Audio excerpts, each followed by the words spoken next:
Mutungamiri wenyika yeZimbabwe panguva ino onyorerwa tsamba yangofanana yakambonyorerwa aiwa mukuru aiwa muna 2017 vaRG Mugabe vachinzi aiwa ngavachienda pasi ngavachistepa down.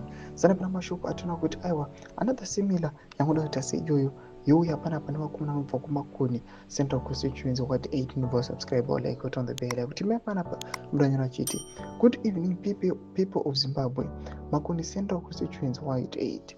We need to join hands together as one nation to remove ZANU-PF from the office. It's our high time to mobilize youth, men and women. Women kana kuti vana mai is a very strong pillar in the struggle. In the whole ndo vaibikira magandanga. Saka nyangwe pari zvino vana mai mune basa. Women is a very strong body in struggle.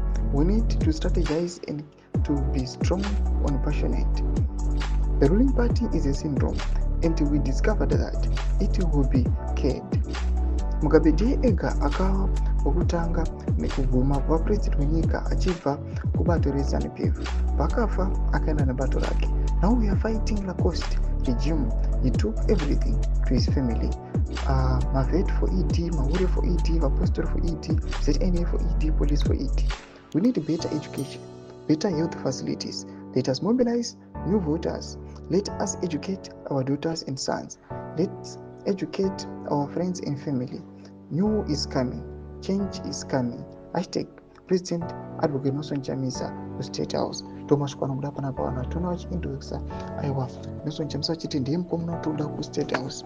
RG Mugabe when he died akatopasa on akaenda neparty yake achiti aiwa ndiwe kutanga nekupedzisira. Ndodze mafunguro enyu muri kudii pamusoro pechitiko ichi. Mina comment section menu. Subscribe or like channel, turn the bell icon.